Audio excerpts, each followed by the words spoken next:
الحمد لله الذي حبب إلينا الإيمان وزينه في قلوبنا وكره إلينا الكفر والفسوق والعصيان وجعلنا من الراشدين والصلاة والسلام على من بعث ليتمم مكارم الأخلاق. أما بعد، قال الله تبارك وتعالى في القرآن المجيد والفرقان الحميد: أعوذ بالله من الشيطان الرجيم، بسم الله الرحمن الرحيم. يا أيها النبي قل لأزواجك وبناتك ونساء المؤمنين يدنين عليهن من جلابيبهن ذلك أدنى أن يعرفن إلى آخر الآية. صدق الله العظيم. قال النبي صلى الله عليه وسلم: من حفظ سنتي أكرمه الله بأربع خصال: المحبة في قلوب البررة، والهيبة في قلوب الفجرة، والسعة في الرزق، والثقة في الدين، أو كما قال عليه الصلاة والسلام. محترم سامعین، گزشتہ ملک اور قوم کے موجودہ حالات سے متعلق حجاب اور پردے کی اہمیت اور اس کی ضرورت اور اس مسئلے کو لے کر کس طرح سے ظلم و زیادتی اور شر پسند عناصر ملک کے امن کو بگاڑنے کی کوشش کر رہے ہیں، اس سے متعلق گفتگو چل رہی تھی، جس میں مختصراً ہمارے سامنے یہ بات آئی: پردہ، حجاب، برقع یہ اللہ کا حق ہے، اسلام کی بنیاد ہے، لہذا کسی بھی حالات میں، کسی بھی مجبوری میں ہم مسلمان اس مسئلے میں کوئی کمزوری، غفلت برداشت نہیں کر سکتے، اور اس مسئلے میں کوئی کمپرومائز نہیں کیا جا سکتا، اس لیے کہ کسی حکومت کا، کسی ملک کا یا کسی انسان کا حق نہیں ہے، یہ اللہ کا حق ہے۔ جیسے کہ مثال کے ذریعے سمجھانے کی کوشش کی گئی کہ اگر کوئی شوہر بیوی کو کہے کہ تم پردہ نہ کرو، برقع نہ پہنو، حجاب نہ کرو، شوہر بیوی کو منع کرے، تب بھی بیوی کو پردہ کرنا ضروری ہے۔ شوہر کے منع کرنے سے بیوی پردہ نہیں چھوڑ سکتی، اس لیے کہ پردہ شوہر کا حق نہیں ہے، وہ اللہ کا حق ہے۔ اگر کوئی ماں باپ بے دین ہو اور ماں باپ اپنی بچی سے کہیں کہ تو کالج کو جائے، تعلیم حاصل کرے، تو بغیر برقعے کے جاؤ، بغیر حجاب اور بغیر پردے کے جاؤ، ماں باپ پردے سے روکے، اس حال میں بھی اس بچی پر ضروری اور لازم ہے کہ وہ پردہ کرے۔ ماں باپ کے منع کرنے سے پردہ نہیں چھوڑ سکتی، اس لیے کہ پردہ ماں باپ کا نہیں، وہ اللہ کا حق ہے۔ تو یہ پردہ کرنا یہ انتہائی ضروری ہے، اور اسلام میں اس کی بڑی اہمیت ہے، اور کرنے پر اجر و ثواب ہے اور نہ کرنے پر وعیدیں بھی ہیں۔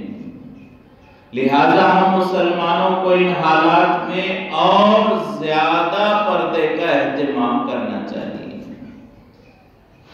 جب بھی حالات آتے ہیں اسے دیکھنے کے دو رخ ہوتے ہیں، کوئی ظلم ہو گیا، کوئی حال آ گیا، کوئی پریشانی آ گئی، اب یا تو اس حال میں، اس پریشانی میں، اس مصیبت میں ہم ڈر جائیں، سہم جائیں اور اللہ کے حکم کو چھوڑ دیں۔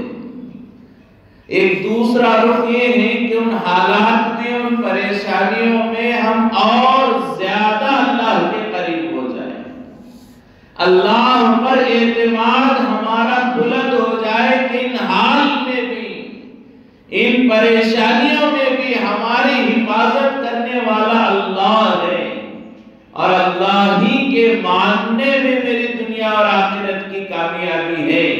لہذا ان حالات میں بھی میں اللہ کو ناراض نہیں کروں گا، بلکہ ان حالات میں، پریشانیوں میں اور زیادہ اللہ کی طرف متوجہ ہوں گا۔ یہ ایک مومن کی شان ہے کہ پریشانیوں میں وہ اور اللہ کے قریب ہوتا چلا جائے۔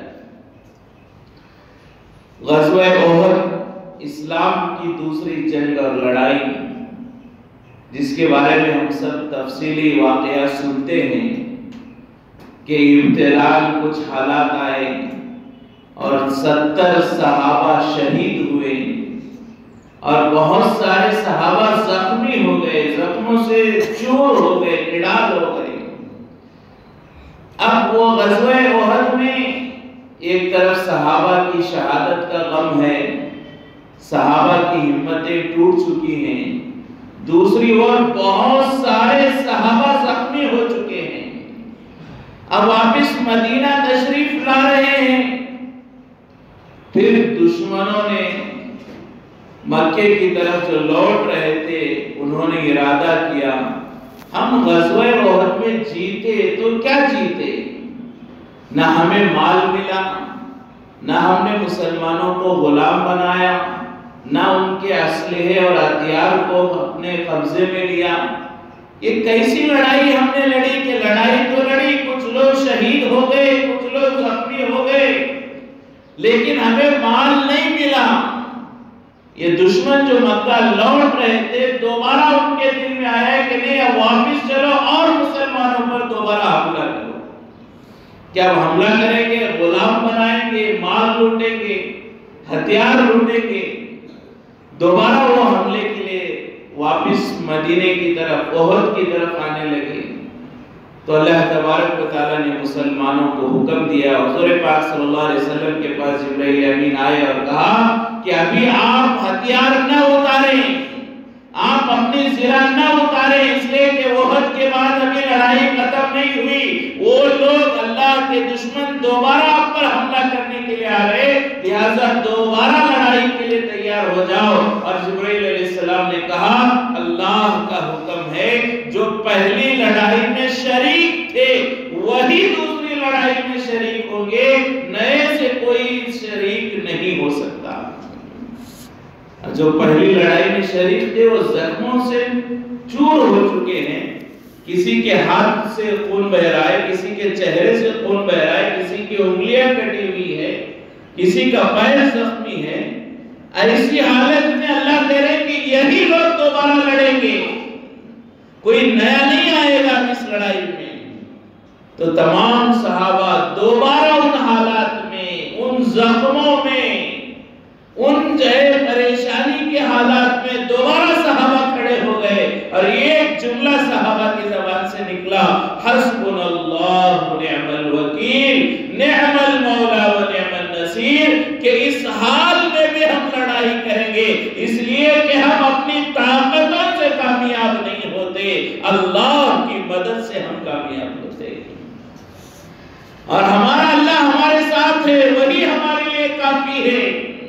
حالات ہزار ہمارے مخالف ہو، لیکن جب تک اللہ کی مدد ہے ہمیں ڈرنے کی ضرورت نہیں۔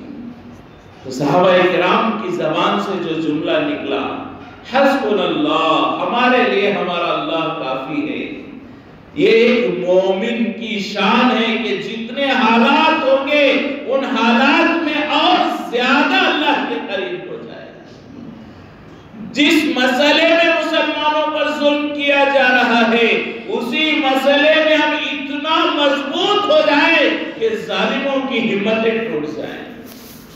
پردے کو لے کر، حجاب کو لے کر مسلمانوں پر ظلم کیا جا رہا ہے. اب ایسا پردہ ہو، ایسا حجاب ہو کہ ہماری کوئی بہن اور بیٹی بغیر حجاب کے گھر سے باہر نہ نکلے.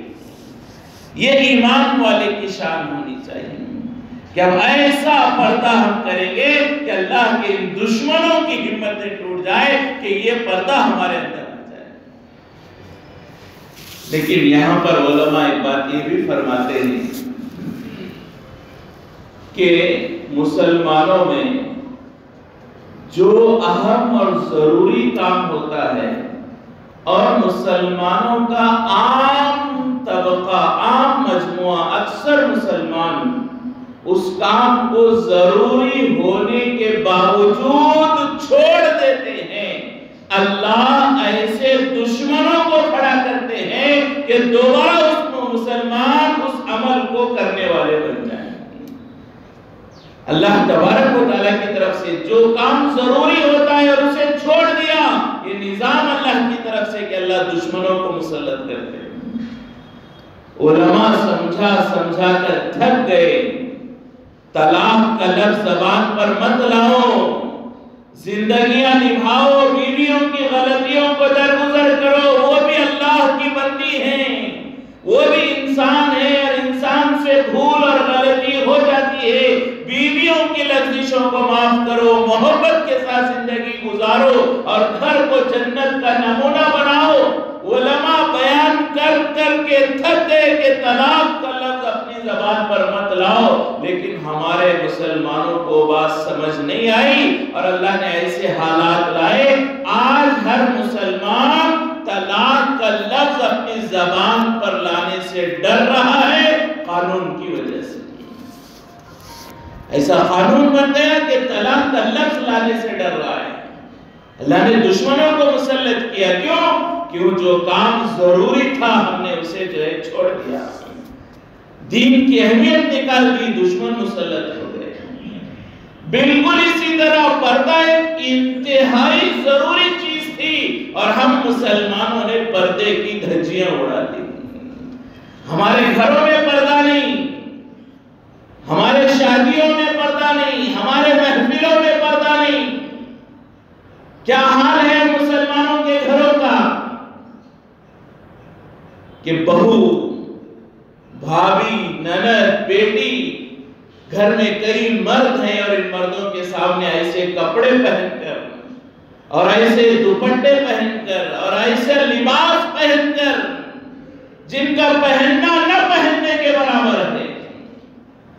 حضور پاک صلی اللہ علیہ وسلم نے ارشاد فرمایا قیامت کی نشانیاں بیان کرتے ہوئے قیامت کے قریب ایک زمانہ ایسا آئے گا رب کاسیات عاریات مائلات ممیلات. حضور نے فرمایا قیامت کے قریب ایک زمانہ آئے گا بہت ساری عورتیں کپڑے پہن کر ننگی ہوں گی، کپڑے پہن کر ننگی ہوں گی. یا تو اتنے تنگ ہوں گے کہ بدن کی بناوٹ نظر آئے گی، یا تو اتنے پتلے ہوں گے کہ بدن کا رنگ نظر آئے گا. یہ کپڑے پہننا نہ پہننے کے برابر ہوگا. اور ہمارے گھروں کا حال ہے، باپ کے سامنے جوان بیٹی ٹائٹس پہن کر، لیگنز پہن کر، ٹی شرٹ پہن کر ایسے رہتی ہے کہ وہ کپڑے پہننا نہ پہننا برابر ہے اور اس بات کی غیرت مر چکی ہے، اسے احساس نہیں ہے. ایک نوجوان بھائی کے سامنے اس کی نوجوان بہن ایسے کپڑے پہن کر رہتی ہے کہ جس سے جذبات بے قابو ہو جائے اور اس بھائی کی غیرت مر چکی ہے. پردے کا کوئی نام نہیں ہے. ہماری شادیوں کا حال کیا ہے؟ ہمارے شادیوں میں دوپٹے سروں سے نکل گئے، بال کھلے رکھنا ایک فیشن بن چکا ہے. بالوں کو چھپانا، دوپٹہ اوڑھنا اپنے سر پر، اپنے سینے پر، دوپٹہ ڈالنا، ڈھانکنا اپنے سر اور سینے کو قرآن کا حکم ہے، اللہ کا حکم ہے۔ اور آج ہمارا حال کیا ہے کہ ہم قرآن سے شادیوں کی محفلیں ہم دیکھ لیں، اچھے اچھے نمازیوں کی، حاجیوں کی، دینداروں کے گھروں کی شادیاں ہم دیکھ لیں کہ عورتوں کے سروں پر دوپٹہ نہیں رہا، بال کھلے ہوئے ہیں، سینہ کھلا ہوا ہے، گلا اتنا بڑا آگے سے کھلا، پیچھے سے کھلا، کمر نظر آ رہی ہے، ہاتھ نظر آ رہے ہیں۔ یہ ہمارے شادیوں کا حال ہے۔ ہم نے پردے کا اہتمام نہیں کیا، ہم نے حضور کی شریعت کا مذاق اڑایا، اللہ نے دشمنوں کو مسلط کیا۔ اجنبیوں کے سامنے، غیر محرموں کے سامنے شادیوں میں بال کھلے ہیں، حالانکہ بال چھپانے کا حکم اتنا ہے، علماء فرماتے ہیں کہ اگر کوئی عورت اپنے گھر میں، گھر کے کمرے میں نماز پڑھ رہی ہے، دوپٹہ اوڑھ کر نماز پڑھ رہی ہے، لیکن وہ دوپٹہ اتنا پتلا ہے، ٹرانسپیرنٹ ہے کہ اس دوپٹے میں بال کا کلر نظر آ رہا ہے، بدن کا، گردن کا، گالوں کا کلر نظر آ رہا ہے، تو علماء فرماتے ہیں 3 سبحان اللہ کے برابر اگر ایسا دوپٹہ پہن کر نماز پڑھے، اس عورت کی نماز نہیں ہوگی، نماز نہیں ہوگی۔ ایسا دوپٹہ پہن کر کالج جانا نہیں، ایسا دوپٹہ پہن کر شادیوں میں جانا نہیں، ایسا دوپٹہ پہن کر بازاروں میں جانا نہیں، ایسا دوپٹہ پہن کر نماز پڑھنا بھی گوارا نہیں کیا گیا۔ باہر جانے کا سوال کہاں سے پیدا ہوگا؟ باہر کا تو کوئی تصور ہی نہیں، نماز ایسا دوپٹہ کہ اس میں بال نظر آ رہے ہوں، بال کی سیاہی، کالا پن نظر آ رہا ہے، گردن کا کلر اور بدن کا رنگ نظر آ رہا ہو، ایسے دوپٹہ پہن کر اگر 3 سبحان اللہ کے برابر بھی اگر پڑھے، اس کی نماز چلی گئی، نماز فاسد ہو گئی۔ تو جب نماز میں اتنا اہتمام ہے بالوں کا چھپانا، گھر میں، گھر کے کمرے میں، تو شادیوں میں کہاں سے اجازت ہوگی؟ بازاروں میں کہاں سے اجازت ہو گئی کہ سر کھلا رکھے، بال کھلے رکھے؟ لیکن آج ہمارے شادیوں کا حال، بال کھلے ہیں، بے پردگی ہو رہی ہے، غیر محرموں سے بات چیت ہو رہی ہے، فوٹوگرافی ہو رہی ہے، کیک کاٹا جا رہا ہے، مردوں اور عورتوں کا اختلاط ہو رہا ہے۔ ہم نے مذاق اڑایا پردے کا، حیا کا ہم نے مذاق اڑایا۔ حیا ایمان کا حصہ ہے اور ہم مسلمانوں میں حیا نہیں۔ حیا کیسی ہونی چاہیے؟ حضرت فاطمہ رضی اللہ تعالیٰ عنہ کے بارے میں آتا ہے، چاند رات، غالباً رمضان المبارک کا چاند دیکھنے کا موقع تھا، تو بہت ساری عورتیں، بہت سارے مرد مدینے کے چاند دیکھ رہے تھے، چاند رات تھی، تو کچھ عورتیں حضرت فاطمہ کے پاس آئیں اور آ کر کہا، حضرت فاطمہ رضی اللہ تعالیٰ عنہ حضور پاک صلی اللہ علیہ وسلم کی لاڈلی چہیتی بیٹی، آ کر کچھ عورتوں نے کہا فاطمہ سے کہ آپ چاند نہیں دیکھ رہے ہیں؟ سب چاند دیکھ رہی ہیں کہ چاند رات ہے، دیکھنے کے بعد جو ہے احکامات شروع ہو جائیں گے، آپ چاند نہیں دیکھ رہی ہیں، کیا بات ہے، آپ نے کیوں نہیں دیکھا چاند؟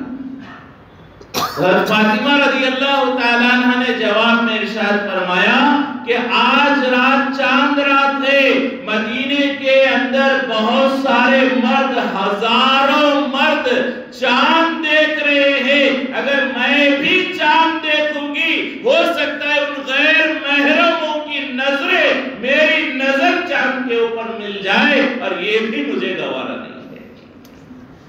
اپنے گھر میں، گھر کے صحن میں کھڑے ہو کر چاند نہیں دیکھ رہی ہے، کیوں؟ کیونکہ آج اس چاند کی طرف ہزاروں مردوں کی نظریں اٹھی ہوئی ہے، اور میں بھی نظر اٹھاؤں تو کہیں جو ہے میری نظر اور ان کی نظر میں ملاوٹ نہ ہو جائے، لہٰذا میں نے آج چاند نہیں دیکھا۔ یہ ہے حیا، یہ ہے پاک دامنی، یہ ہے عزت و آبرو۔ اور ہمارا حال کیا ہے؟ گھروں میں حیا ختم، شادیوں میں، خاندانوں میں۔ گھر میں باپ بھی بیٹھا ہوا ہے، ماں بھی بیٹھی ہوئی ہے، بیٹی بیٹھی ہوئی ہے، بہن بیٹھی ہوئی ہے، سب جوان ہیں اور سینما دیکھ رہے ہیں، سیریل دیکھ رہے ہیں، ٹی وی دیکھ رہے ہیں. بہت سارے ایسے اس میں سینز آتے ہیں اور ایسے مناظر آتے ہیں کہ جذبات بھڑک رہے ہیں. ماں نظریں نیچے کر لیتی ہے، باپ نظریں نیچے کر لیتا ہے، لیکن اس حال میں بھی وہ دیکھنا نہیں چھوڑ رہے. سب مل کر ایسے شہوتوں کی چیزیں باپ بیٹی کے سامنے دیکھ رہا ہے، بیٹی بھائی کے سامنے دیکھ رہی ہے، اور ایسی بے پردگی، اور ہمیں احساس نہیں، اور ہمارا احساس ختم ہو گیا. ہم نے پردے کا مذاق اڑایا، ویڈیوز بنائی، ٹک ٹاک بنایا، ہم نے بغیر کرتے کے، بغیر پردے کے ایسی تصویریں بنائی، لاکھوں لوگ دیکھے، اور جتنے زیادہ لائکس، کمنٹس اور سٹارز ملے، خوش ہو رہے ہیں، لوگوں کا شکریہ ادا کر رہے ہیں. مسلمان بچیاں لوگوں کا شکریہ ادا کر رہی ہیں، کس بات پر؟ کہ آپ نے میرے بدن کو دیکھا اور اس کے لیے سٹار دیا، لائک کیا، کمنٹ کیا. آپ نے میرے ڈانس کو دیکھا، میرے سینے کو دیکھا، میری کمر کو دیکھا، میرے ننگے پن کو دیکھا، اور اس کی تعریف کی، اس لیے آپ کا شکریہ. کہاں جا رہی ہیں مسلمانوں کی بچیاں؟ کہاں گئی ہم مردوں کی غیرت؟ یہ حقیقت ہے. یہ ویڈیوز بنانے والوں میں ایک بڑا طبقہ مسلمان بچیوں کا، مسلمان عورتوں کا ہے. اتنے لائکس ہو گئے، اتنے سٹارز ہو گئے، اتنے ملین ویوز آ گئے، اب لوگوں کا شکریہ ادا کر رہے ہیں. کس بات کا؟ کہ آپ نے میرے جو ہے حسن کو دیکھا، للچائی بھی نظروں سے دیکھا، شکریہ. آپ کے اندر جو شہوت پیدا ہوئی، شکریہ اس بات کے لیے. کہاں انسانیت مر گئی، غیرت مر گئی؟ اتنی بھی حس نہیں ہے ہمیں. آج جو ہے ایک بہت زیادہ سوچنے کی ضرورت ہے کہ ہمارا رخ کدھر جا رہا ہے. حضور پاک صلی اللہ علیہ وسلم کی گھر کے عورتوں کا کیا حال تھا، حضور کی بچیوں کا کیا حال تھا، صحابہ کرام کی عورتوں کا کیا حال تھا، اور آج ہم مسلمانوں کا کیا حال ہے. لہذا اس پردے کا اہتمام ہونا چاہیے. لیکن آج ہم نے اسے ہلکا سمجھا، دوسرے لوگوں کو موقع مل گیا انگلیاں اٹھانے کا. حالانکہ یہ پردہ اور عورت کی عزت کرنا اور عورت کی عزت کی حفاظت کرنا صرف اسلام نہیں ہے، ہر مذہب میں یہی سکھایا جاتا ہے. افسوس کی بات، جیسے ہم مسلمانوں نے اسلام کو بھلا دیا، دوسرے مذہب والوں نے اپنے مذہب کو بھلا دیا ہے. ان کے مذہب میں بھی، چاہے وہ ہندو ہو، سکھ ہو، عیسائی ہو، کوئی مذہب سے تعلق رکھنے والے ہو، کسی مذہب میں عورت کی بے عزتی، بے احترامی اور عورت کا کھل کر آنا نہیں بیان کیا گیا. افسوس یہ بھی ہے کہ انہوں نے بھی اپنے مذہب کو بھلایا جیسا کہ ہم نے اسلام کو بھلایا ہے. آج پوری دنیا میں ننگے پن میں، بے حیائی میں، فیشن میں عیسائی سب سے آگے نظر آتے ہیں. حالانکہ آج بھی ہم دیکھ لیں عیسائی کیا تعلیمات ہیں، کرسچنوں کے اندر حضرت عیسیٰ علیہ السلام کی شریعت کے اندر کیا تعلیمات ہے. عورتوں کا پردے کا اتنا اہتمام، آج بھی ہم کرسچنوں میں ننس کو دیکھیں، جو عورتیں ہوتی ہیں نیک اور پارسا، جنہیں ننس کہا جاتا ہے، ان عورتوں کو دیکھیں کتنا جو اسکارف پہن کے اور کتنا اپنے جو بالوں کو چھپا کر، نظروں کو نیچے رکھ کر اپنی عزت و آبرو کی حفاظت کرتے ہیں.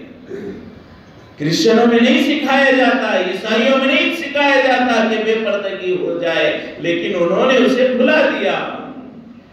ہندوؤں میں نہیں سکھایا جاتا کہ بے پردگی ہو جائے، لیکن انہوں نے اسے بھلا دیا.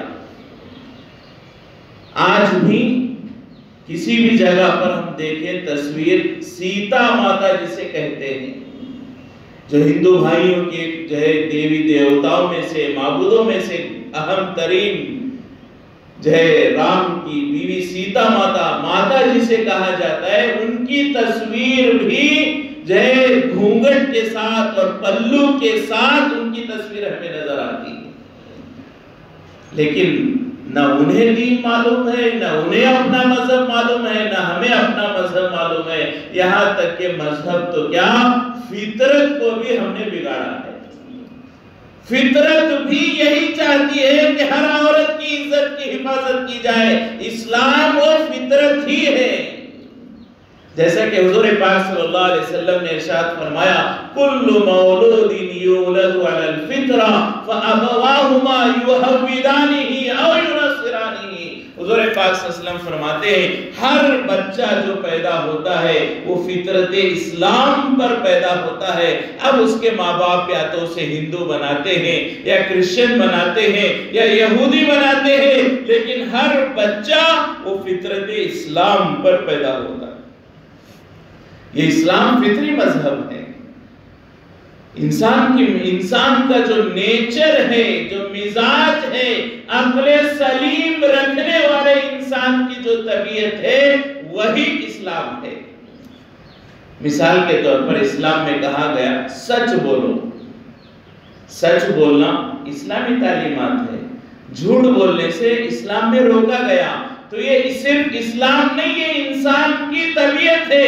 کسی بھی ایک اچھے انسان سے، چاہے وہ مسلمان نہ ہو، اس آدمی سے پوچھے کہ سچ بولنا اچھا ہے یا جھوٹ بولنا اچھا ہے۔ کسی غیر مسلم سے جو سلیم الطبع، عقل سلیم رکھنے والا، سمجھدار، شریف انسان ہے، چاہے وہ کسی مذہب کا تعلق رکھنے والا ہو، کسی شریف انسان سے ہم پوچھیں کہ بتاؤ سچ بولنا اچھا ہے یا جھوٹ بولنا اچھا ہے، ہر شریف انسان یہی کہے گا سچ بولنا اچھا ہے۔ جھوٹ بولنا بری بات ہے، ہر انسان کہے گا وہی اسلام ہے۔ کسی شریف انسان سے ہم پوچھیں ماں باپ کی خدمت کرنا اچھی بات ہے یا ماں باپ کو ناراض کرنا اچھی بات ہے، وہ چاہے کسی مذہب کا رہنے والا ہو، ہر انسان کہے گا ماں باپ کی خدمت کرنا اچھی بات ہے، ماں باپ کو ناراض کرنا بری بات ہے۔ یہی اسلام نے سکھلایا ہے۔ کسی بھی انسان سے، ہم میں سے کوئی ہو، کوئی مسلمان میرے اور آپ میں سے، یا کسی مذہب کا تعلق رکھنے والا انسان، اور ایسا انسان، اس سے آگے ہم چلیں، ایسا انسان جو راستوں پر، بازاروں پر، دوسری جگہوں پر دوسری عورتوں کو غلط نظروں سے دیکھتا ہے اور اندر دل میں برائی کا خیال کرتا ہے، ایسے غلط نظروں سے، برائی کی نظروں سے دیکھنے والے کسی بھی مرد سے پوچھے جو تم غیر محرم عورتوں کو دیکھ رہے ہو غلط نظروں سے، اگر ایسا ہی کوئی تمہاری بہن اور بیٹی کو دیکھے کہ اچھی بات ہے یا بری بات ہے، وہ چاہے کتنا برا انسان ہو کہے گا دوسرے عورتوں کو غلط نظر سے دیکھنا بری بات ہے۔ چاہے وہ خود دیکھ رہا ہے، وہ گنہگار ہے، دوسری عورتوں کو گندی نظروں سے دیکھتا ہے، لیکن اس سے پوچھیں جو یہ گندی نظروں سے تو دیکھ رہا ہے یہ صحیح ہے کیا غلط ہے؟ اگر ایسی ہی گندی نظروں سے کوئی اور تیری بہن بیٹی کو دیکھے کیا تو برداشت کرے گا؟ تو وہ کہے گا ایسا دیکھنا گندا ہے، اور ہر عورت کی عزت کرنی چاہیے، یہ انسانی فطرت ہے اور یہی اسلام نے سکھلایا ہے۔ بلکہ ہر مذہب میں عورت کا ادب و احترام سکھلایا گیا۔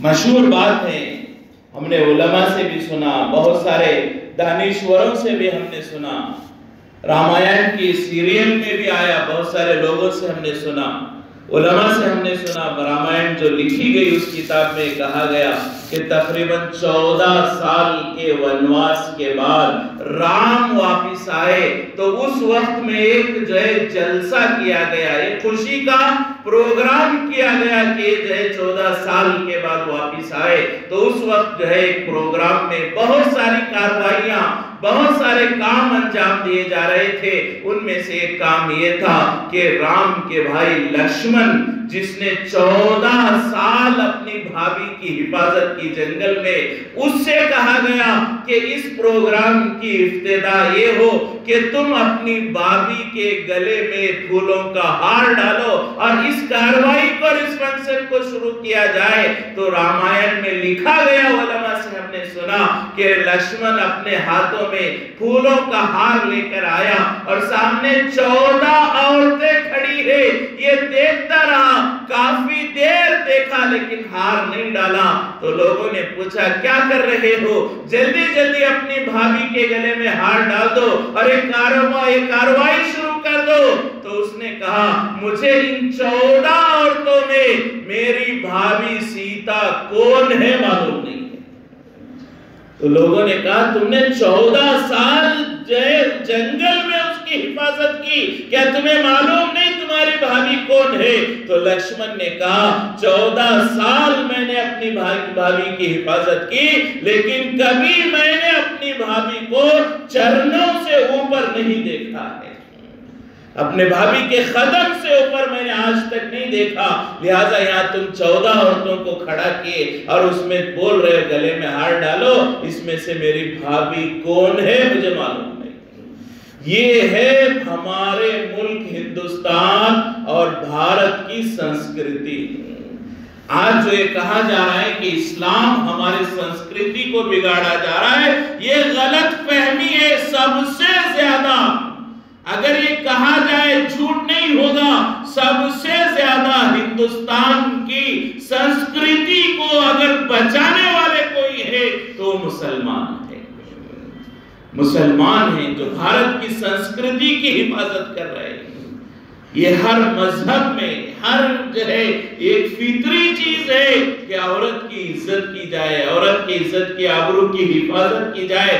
بے پردہ ہونا کسی مذہب میں نہیں سکھلایا، لیکن ملک کے حالات ایسے بگڑ گئے، اسے جو ہے ایک مذہب سے جوڑنے کی فکر ہو رہی ہے. حجاب کا پہن کر آنا، پلو کا ڈالنا، گھونگھٹ کا اوڑھنا، یہ کسی مذہب کا تعلق نہیں، وہ عورت سے تعلق رکھنے والا ہے. عورت چاہے مسلمان ہو، ہندو ہو، کرسچن ہو، اس کا اپنی عزت کی حفاظت کرنا اس کی ذمہ داری ہے. اس میں کسی مذہب کا کوئی تعلق ابتداء نہیں ہے.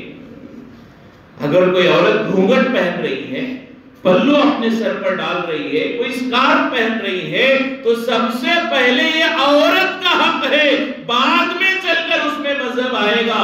لیکن آج ماحول ایسا ہو گیا، مذہب کے نام سے اسے جوڑا جا رہا ہے. عورت اگر گھونگھٹ پہنتی ہے ہندو تو اس پر اعتراض نہیں ہو رہا ہے. کرسچن میں جیسا کہ مدر تھیریسا ہمارے ملک کی ایک مشہور ترین عورت جو آئیڈیل اور آئیکونک جو ہے مانی جاتی ہیں اور جسے بہت سارے ایوارڈ سے ہمارے ملک میں، ہندوستان میں ایوارڈوں سے اس عورت کو نوازا گیا. واقعی قوم کی بے انتہا خدمت اس عورت نے کی. مدر تیریسا جسے کہتے ہیں، وہ پوری زندگی اپنے سر کو چھپائے ہوئے، ایک بال اس کا نظر نہیں آتا. تو مدر تیریسا کے اس پلو پر اعتراض نہیں ہے، اور رانی چنما کے اس پلو پر اعتراض نہیں ہے، اور سیتا ماتا کے اس پلو پر اعتراض نہیں ہے. اعتراض ہے تو مسلمان بچی کے اسکارف اور حجاب پر اعتراض ہے. یہ صرف سیاست ہے جو کی جا رہی ہے، ورنہ سر کو ڈھانکنا، اپنی عزت آبرو کی حفاظت کرنا یہ صرف مسلمان عورتیں نہیں کر رہی ہے، یہ ہندو عورتیں بھی کر رہی ہیں. آج بھی ہمارے ہندوستان کے کئی علاقوں میں، یو پی کے علاقے میں چلے جائیں، خاص طور سے راجستھان کے علاقوں میں چلے جائیں، کہ عورتوں کا چہرہ دیکھنے کو نہیں ملے گا. جو ہے گھونگھٹ سر سے نیچے تک گھونگھٹ ڈالی رہتی ہے، چہرہ دیکھنے کا موقع نہیں ملتا. یہ کسی اسلامی تہذیب ہی کا حصہ نہیں، یہ عورت کی ضرورت ہے، اور عورت کی جو ہے ایک اہمیت ہے جو ہر مذہب میں عورت کو دی گئی ہے. لہٰذا اس کے اہتمام کو سمجھنے کی ضرورت ہے. یہ جو شر پسند عناصر بہکا رہے، یہ مسلمانوں کی طرف سے جوڑ رہے، اس سے بہت زیادہ امت کو سمجھانے کی ضرورت ہے کہ یہ صرف مسلمان نہیں، عورتوں کی حفاظت بھی اس میں ہے، عورتوں کی عزت آبرو کی حفاظت ہے۔ اور اگر کوئی برقع پہن کر آئے یا کوئی ہندو بہن جو ہے گھونگھٹ اوڑھ کر آئے تو اس پر اعتراض کرنے کی ضرورت نہیں۔ ہاں اگر کوئی عورت ایسے آئے کہ اس کا بدن نظر آ رہا ہے، اعتراض اس پر ہونا چاہیے۔ آج ہمارے بہت سارے اسکول کا، کالجوں کا یونیفارم کیسا ہے؟ بہت ساری بچیوں کا، لڑکوں کو تو پینٹ دیا گیا ہے، لڑکوں کو کیا دیا گیا ہے یونیفارم میں؟ فل پینٹ، پورا پیر چھپا ہوا ہے لڑکوں کا۔ اور لڑکیوں کو کیا دیا گیا ہے یونیفارم میں؟ سکرٹ دیا گیا ہے۔ اور پہلے آج بہت سارے کانوینٹ ہیں، بہت سارے ایسے ٹاپ جو ہے موسٹ کالجز ہیں جس کا پورے ہندوستان میں اعلیٰ جو ہے معیار میں شمار کیا جاتا ہے، ایسے کئی کالجز ہیں۔ ان کے جو ہے سکرٹ پہلے گھٹنوں کے نیچے ہوتے تھے، اب گھٹنوں تک آ گئے، اب اس کے آگے رانوں تک ان کے سکرٹ آ گئے، اور ایسا یونیفارم اسکول کا بنایا گیا جیسے کپڑے فلموں میں اداکاریں اور ایکٹریسز پہنتی ہیں۔ ایسا یونیفارم بنایا گیا، اور اس سے کیا نقصان ہو رہا ہے؟ اس پر اعتراض کرنے کو کوئی تیار نہیں ہے، اس پر انگلی اٹھانے کو کوئی تیار نہیں۔ اگر کوئی حجاب پہن کر آئے اس پر انگلی اٹھائیں گے۔ 10-15 سالوں تک، 20 سالوں سے پہلے تک بھی اگر ہم دیکھیں، 15-20 سال پہلے کیا ماحول تھا؟ کسی دن اسکول کو، کالج کو چھٹی مل جائے، کسی دن کالج کو چھٹی مل جائے، گورنمنٹ ہالیڈے ہو یا چھٹی ہو جائے کالجوں کو، اسکول کو، بچے خوش ہو جاتے تھے کہ آج چھٹی مل گئی، آج گھر میں رہیں گے، کھیلیں گے، کودیں گے، مستی کریں گے، کیوں ہمیں کالج جانے کی ضرورت نہیں۔ کیوں اس وقت میں کالج جاتے صرف پڑھائی ہوا کرتی تھی، کالج میں کیا ہوتی تھی؟ صرف پڑھائی، تو بچے چھٹی ملتی خوش ہو جاتے۔ لیکن آج کا حال کیا ہے کہ اگر کسی دن چھٹی بھی کر دی جائے کالج کی، ہم ایکسٹرا کلاسز کے نام پر، یا ہم بیمار ہو تب بھی ہمارے بچے کالجوں کو آتے ہیں، اس لیے کہ آج کالجوں میں صرف پڑھائی نہیں ہو رہی ہے، وہاں آنکھوں کی ٹھنڈک مل رہی ہے۔ لڑکیوں کو دیکھنے کے لیے، بے حیائی کو دیکھنے کے لیے، اپنے نفس کو ٹھنڈا کرنے کے لیے، دل کی بھڑاس نکالنے کی جگہ کالج بن چکے ہیں۔ آج کتنے ہمارے بچے ہیں، مسلمانوں ہی کے بچے ہم لے لیں، کہ کالج چھٹی ہونا ان کو پسند نہیں ہے، چھٹی کے دن بھی کوئی بہانہ تلاش کرتے ہیں کہ ہم کالجوں کو جائیں۔ کیوں ہو رہا ہے ایسا؟ کیوں؟ آج وہاں پر انہیں وہ چیز مل رہی ہے جو اس عمر میں ہر نوجوان کے دل کی خواہش ہوتی ہے۔ صرف جو ہے اسٹوڈنٹس تک مسئلہ نہیں رہا، مسئلہ ایسا ہے، اخبار میں آپ بھی پڑھتے ہیں، اخبار میں ہم بھی پڑھتے ہیں، کئی کالجوں کے بارے میں ہمارے ملک میں کئی مرتبہ یہ دیکھنے میں آتا ہے کہ کالج کے، اسکول کے ہیڈ ماسٹر نے، پرنسپل نے اپنی ہی کالج میں پڑھنے والی اپنی بیٹی کے عمر کی لڑکی پر ہاتھ ڈالا۔ اسٹوڈنٹ نہیں، professor, head master, principal, teacher, وہ اپنی بچی کے عمر کی لڑکیوں پر ہاتھ ڈال رہا ہے، مولسٹ کر رہا ہے، انہیں چھیڑ رہا ہے، اور کبھی نمبرات کے نام پر، پاس کرنے کے نام پر، دوسرے چیزوں کے نام پر اسے دھوکہ دے رہا ہے اور اس سے جو ہے زیادتی کر رہا ہے۔ کیوں؟ کیونکہ آج اس اسٹوڈنٹ کا یونیفارم ایسا ہے، یہ بوڑھا پروفیسر بھی بے قابو ہو رہا ہے۔ وہ یونیفارم ایسا ہے کہ بوڑھا پروفیسر حالانکہ جانتا ہے میری بچی اس کی کلاس میٹ ہے، یہ میری بیٹی کی عمر کی ہے، معلوم ہے، لیکن اس کا لباس، اس کا یونیفارم ایسا ہے، یہ بوڑھا پروفیسر بھی قابو نہیں کر پا رہا ہے، تو ایک نوجوان اسٹوڈنٹ کا کیا حال ہوگا؟ تو اس پر انگلی اٹھانی چاہیے۔ گورنمنٹ سے مطالبہ کرنا چاہیے، چاہے وہ ہندو ہو کوئی بھی ہو، ہر ایک انسان کو مطالبہ کرنا چاہیے ایسا یونیفارم نہیں ہوگا لیکن حجاب پر انگلیاں اٹھا رہے ہیں۔ انسانیت ختم ہو گئی۔ ان ہندوؤں میں بھی یہ غلط ہے لیکن سمجھ میں نہیں آ رہا ہے، انہیں غلط روح پر لے جا رہا ہے۔ یہی کچھ سنگٹھن والے، کچھ تنظیمیں والے، کچھ ہندو بھائی جو حجاب میں شدت کر رہے ہیں، حالانکہ انہی کے بہت سارے لوگوں کو دیکھا جاتا ہے ان کے اندر یہ اچھائی ہے، ویلنٹائنز ڈے کے دن وہ پارکوں میں جاتے ہیں، گارڈنوں میں جاتے ہیں اور وہاں کوئی لڑکا لڑکی بیٹھی ہے ساتھ میں تو انہیں بھگاتے ہیں، ڈراتے ہیں اور یہ کہتے ہیں کہ یہ ویلنٹائنز ڈے یہ ہمارے ہندوستان کی سنسکرتی نہیں ہے۔ یہ بالکل صحیح ہے۔ ہم ان ہندو بھائیوں سے پوچھنا چاہتے ہیں جب ویلنٹائنز ڈے کی برائی تمہیں نظر آ رہی ہے، اس یونیفارم کی برائی کیوں نظر نہیں آتی؟ تو یہ سوچ کو بدلا جا رہا ہے۔ سیاست والے اپنے لیے مسلمانوں کو بھی استعمال کرتے ہیں، دوسروں کو بھی استعمال کرتے ہیں۔ تو اس کے لیے ان حالات میں ہمارا کام یہ ہونا چاہیے کہ ہم پہلے سے زیادہ ہمارے بچیاں پردہ کریں، ہم ماں باپ پہلے سے زیادہ چاہے داڑھی کا، ٹوپی کا چاہے اہتمام کریں، دین پر عمل کرنے کی فکر کریں، اور سب سے ضروری بات ہم زیادہ سے زیادہ دوسرے مذہب والوں سے بھی تعلق رکھنے کی کوشش کریں۔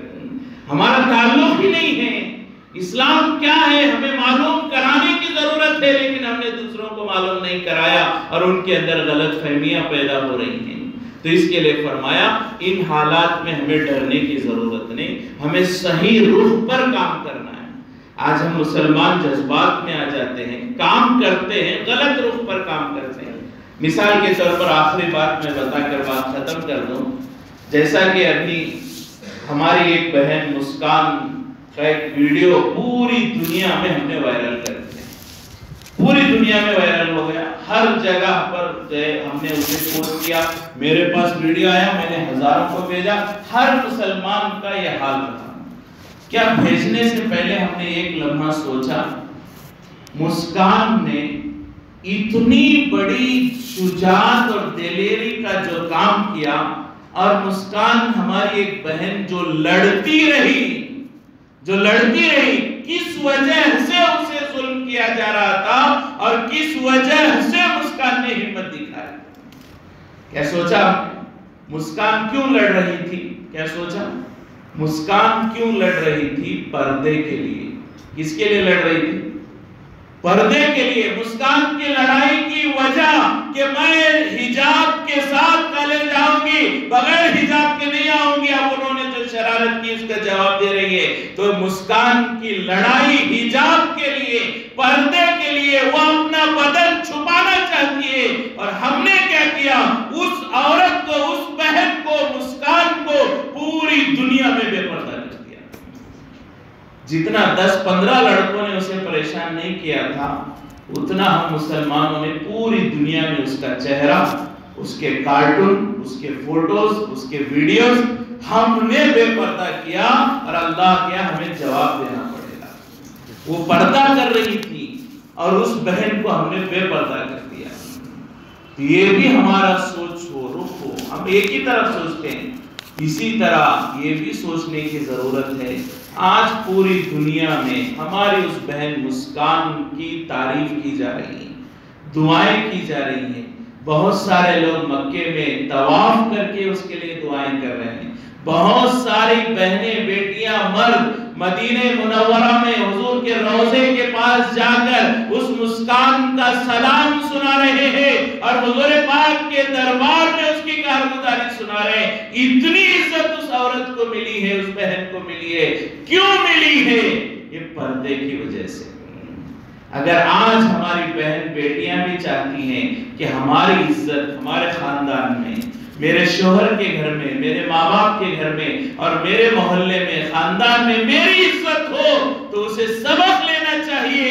جیسے مسکان کو پوری دنیا میں عزت ملی، وہ پردے کی وجہ سے ملی، اور خدا کی قسم مجھے بھی عزت ملے گی، وہ پردے کی وجہ سے ملے گی۔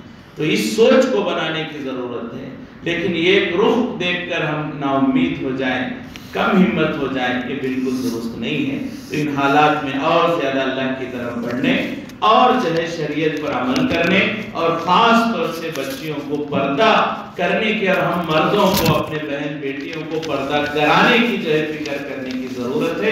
اللہ تبارک و تعالی ہم تمام کو جو کچھ کہا گیا سنا گیا اس پر عمل کی توفیق نصیب فرمائے۔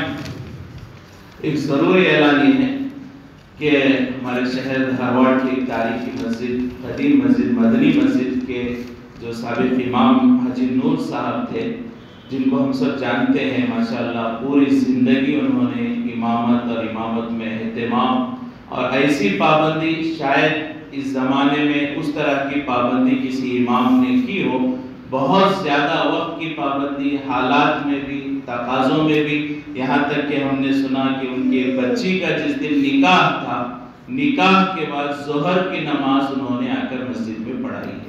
تو اتنا اہتمام اور دین کی خدمت، قوم کی خدمت جنہوں نے کی ہے، ان کا انتقال ہو گیا۔ اللہ سے دعا فرمائے اللہ ان کی مغفرت فرمائے، اللہ ان کے درجات کو بلند فرمائے، اللہ ان کے گھر والوں کو، مسلیوں کو، رشتہ داروں کو، شاگردوں کو اللہ صبر جمیل نصیب فرمائے، اللہ ہم سب کی طرف سے، پوری امت کی طرف سے انہیں جزائے خیر نصیب فرمائے، اللہ ان کی مغفرت فرمائے، اللہ ان کے درجات بلند فرمائے۔ ابھی نماز کے بعد جمعہ کے فوراً مدنی مسجد میں ان کی نماز جنازہ ادا کی جائے گی، لہٰذا آپ حضرات سے درخواست ہے کہ جنازے کی نماز میں شرکت فرمائیں اور دعا کریں کہ اللہ ان کے آئندہ کے تمام مراحل میں عافیت اور سہولت کا معاملہ فرمائے اور اللہ جنت اور جنت الفردوس میں اعلیٰ سے اعلیٰ مقام نصیب فرمائے۔